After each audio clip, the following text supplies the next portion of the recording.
Scotland has a long history of both inward and outward immigration, which has influenced, inspired, and shaped the Scottish experience and resulted in a rich and vibrant multicultural population.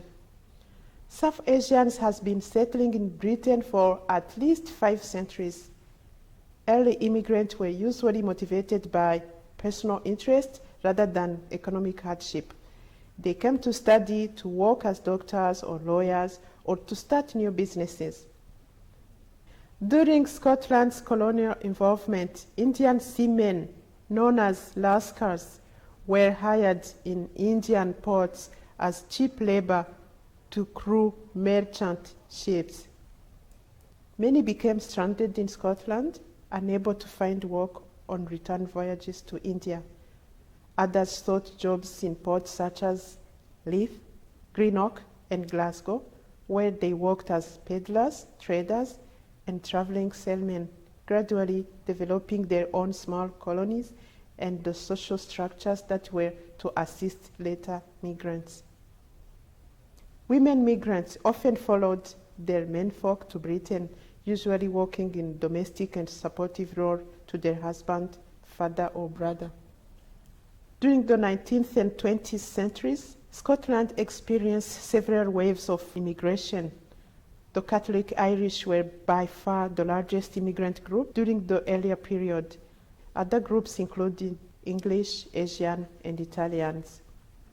Towards the end of the 19th centuries, Polish and Lithuanian, including Jewish, arrived in Scotland after fleeing starvation and persecution in Europe. They often tended to make their way to America, only using the United Kingdom as a stopover. After landing to Hull or Leith, they then traveled by rail to Liverpool or Glasgow in order to take a ship to cross the Atlantic. However, many of those travelers remained in the British port cities or went to work in the coal pits and blast furnaces, settling in town in Lanarkshire, Ayrshire, Fife, and West Lothian. They sent money home to their wives and families and friends so that they too could immigrate to Scotland. Some of the Jewish incomers, who often came from economically successful background, settled in the more prosperous area in the west end of Glasgow. In the late 1950s and 1960s, Britain actively encouraged immigrants from several Commonwealth countries in Africa and the Caribbean to come here and ease the labor shortage. These new migrants accepted jobs in public transport, hotels, restaurants, and hospitals, jobs that the British people often didn't want to do themselves. The next wave saw the arrival of Southeast Asian and Africans coming from Malawi, Kenya, Zambia, Liberia, and Uganda. Immigration Acts restricted further primary immigration. So much of those subsequent growth in the British Asian community has come from the birth of second and third generation Asian Britons. Since 2004, Scotland has welcomed a growing influx of arrivals from the new European Union accession states, such as Poland, Czech Republic, Lithuania, and Latvia. Additional immigrant groups have arrived from African nations, including Ghana, Liberia, Rwanda, Somalia, and Senegal, and even more recently from Syria. Undoubtedly, the influx and the continued presence of ethnic minority families in West Dunbartonshire and Greater Glasgow has made an immense contribution to the economy, society, and the local culture.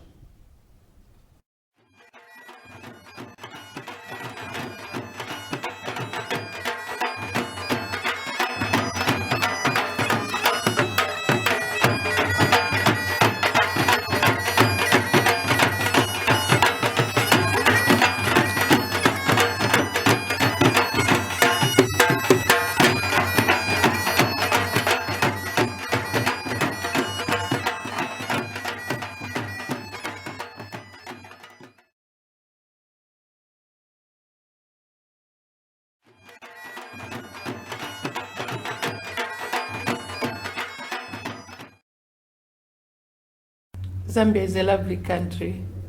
It's the place where the sun shines. We have a lot of warmth there.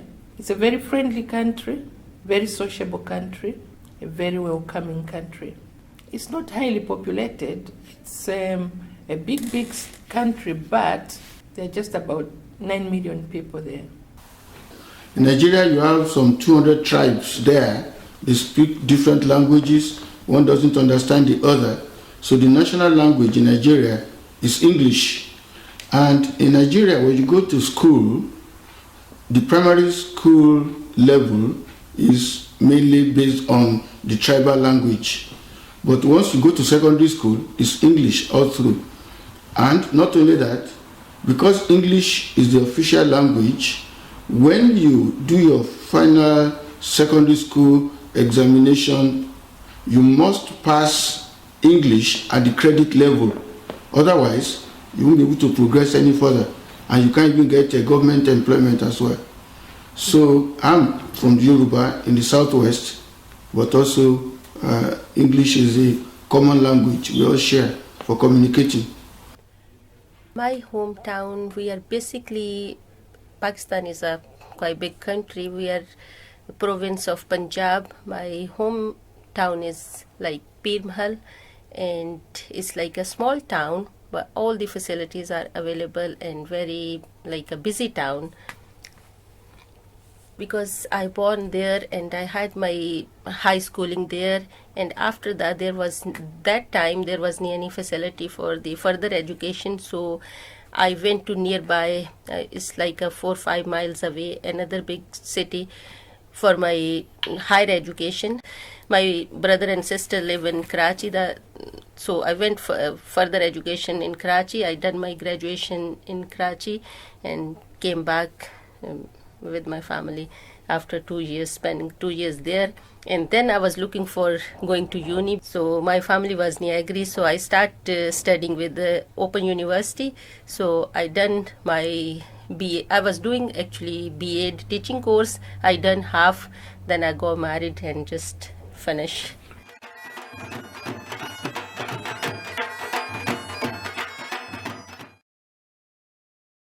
There were some cultural differences. It was unusual to go out with whites, particularly to be seen with a white girl. People turned around to have a look at you in a much more serious way.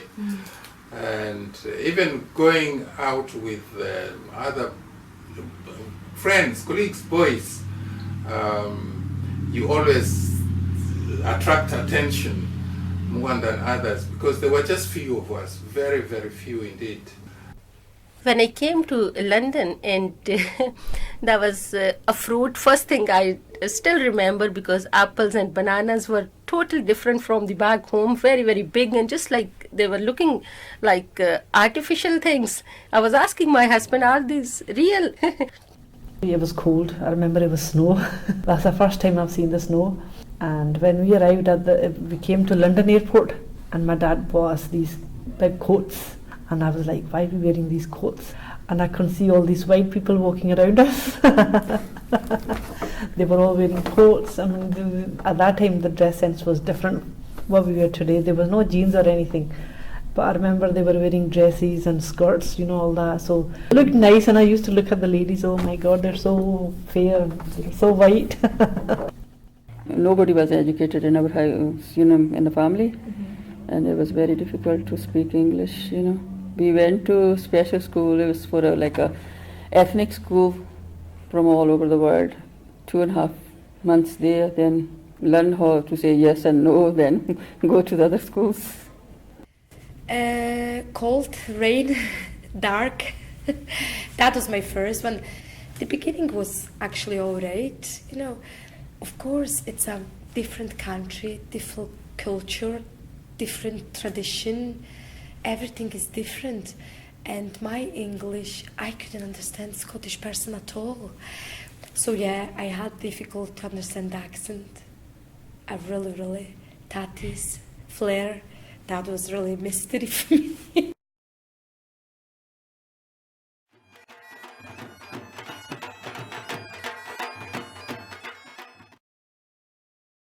We had difficult because there wasn't any Polish shop at all in Glasgow. When I was in London 20 years ago, they had already shops in London, but it's more people, Polish people over there. Never had any. After 6 months living here, they opened one shop in Paisley. We used to travel to Paisley, and we used to get parcels from Poland with food. And every single time somebody was coming, we used to say, "Oh, can you buy some Polish food?" I began to integrate with the local sense of humor through Rapsy Nisbet, because he's a Scottish actor. You know, they got film, and he speaks this Scottish jargon and the typical Glasgow accent. So I began to understand more the sense of humor and what people were saying. Through football, I mingle with Scottish friends and other international friends. Through music, I become integrated, because all of my friends, people that I know, will be people that I met through my own music work or through the Glasgow Gospel Choir. So it was not one thing. That was my avenue to integrate, and I think through that I integrated very well. We Zambians, we worship differently. We are very loud. We're extremely loud people. We worship loudly and we exclaim loudly in the church, and it's so difficult to do that. But this church, my church here in Clydebank, they accept my exclamations and loud outbursts, and they love it. So I can see some of them are even copying, doing the same thing, so which is good. Here in UK, people are very reserved. We are not. If we want to scream, cry, fall down, roar, we do it. One thing I've come to understand, and I thought maybe I could contribute, was to help the Zambians and Africans in diaspora, especially the Zambian community in diaspora, to understand that in order for them to live happily here, they need to integrate. And in order to integrate, they need to mix with the people from Scotland. So I've been trying personally to organize Zambians to mix with Scottish people.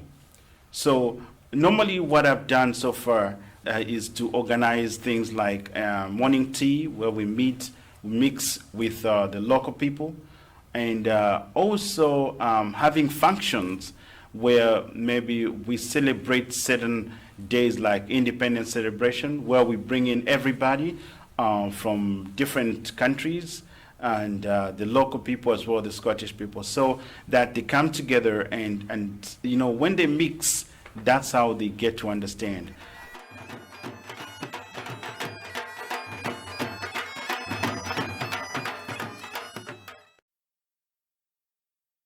Oh yes, because to start off with, when you're talking about visitation, people that are visiting their family that live in Glasgow, they are paying their airfare to come here. That's encouraging more financial contribution. At the same time, there's more tourism being developed because of some of the things that have been established here. You see different job and development created by government, by responsibility of the UN because of another culture growing in that area. We also see that musical integration, where people have collaborating with Scottish musicians and artists. All of these things, as little as they might seem to be, they are all that impact people. Somebody want to come to Scotland because it's a place that you want to come and play. You want to come and play at SCCC because somebody know the place, they know what it is, they told you about it. And of course, there's more African food in Asda and all of these local supermarkets that you wouldn't find those food before. So they are all financial contribution, as small as they might look. My youngest boy is a clinical psychologist, and all the time the very serious patients, he look after them, he care them, and he give them full time.